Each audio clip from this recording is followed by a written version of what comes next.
నేను మొన్నే చెప్పా, జనసేన కార్యాలయం మీద దాడి చేసినోడు పిచ్చోడు అంటే ఎట్టా కుదురుతుంది? పిచ్చోడైతే అక్కడ జాగ్రత్తగా మిగతా కూలీలతో కలిసి క్యూ లైన్ లో వెళ్ళి లోపల ఆ సెక్యూరిటీ దగ్గర కూర్చుని దాదాపు ఒక 20-30 నిమిషాలు చూసి ఆ పైన ధ్వంసం చేయడం. అతను చెప్పింది ఏంటి, నేను పవన్ కళ్యాణ్ వీరాభిమాని, అతను చూస్తే పోస్టులన్నీ కూడా అట్లాగే ఉన్నాయి. అదే సందర్భంలో పవన్ కళ్యాణ్ సెక్యూరిటీని మీరు సరిగ్గా పట్టించుకోవట్లేదు కాబట్టి అది మీకు తెలియజేయడం కోసం చేశాను, అది పవన్ మీద అభిమానంతో చేశాను కానీ పిచ్చోడు అని చెప్పలే. అతను పిచ్చోడని వీళ్ళు లెక్క కట్టేశారు, ఏదేదో రాసేసారు పేపర్లో. అది మరి పిచ్చోడైతే మెంటల్ హాస్పిటల్కి తీసుకెళ్లాలి కదా, అలాగే తీసుకెళ్తామని చెప్పారు.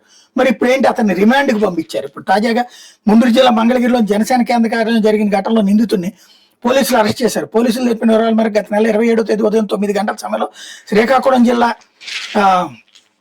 కాజూరుకు చెందిన నారద నీలాద్రి జనసేన పార్టీ కార్యాలయంలో ప్రవేశించి అక్కడ భద్రతా సిబ్బంది కార్లు 2 ధ్వంసం చేశారు. దీని మీద రిజర్వ్ ఇన్స్పెక్టర్ పెంటారావు ఇచ్చిన ఫిర్యాదు మేరకు కేసు నమోదు చేసినట్టు సీఐ వీరాస్వామి ఒక ప్రకటనలో చెప్పారు. నిందితుని మంగళగిరిలోని శ్రీలక్ష్మీనరసింహ స్వామి కాలనీ అండర్ పాస్ వద్ద మంగళవారం ఉదయం అరెస్ట్ చేశామన్నారు. మంగళగిరి కోర్టులో హాజరుపరచగా 14 రోజులు రిమాండ్ విధించిందని పోలీసులు చెప్పారు. ఎందుకు ఇది? వాస్తవంగా ఇది ఎన్నో తారీఖు జరిగింది ఇన్సిడెంట్, 27వ తారీఖు. ఆ రోజునే అతను దొరికాడు. పోలీసులు ఓపెన్ గా చెప్పారు కదా, మా అదుపులో ఉన్నాడు, అతను పిచ్చోడు, సెల్లో పిచ్చి పిచ్చిగా బిహేవ్ చేస్తున్నాడని.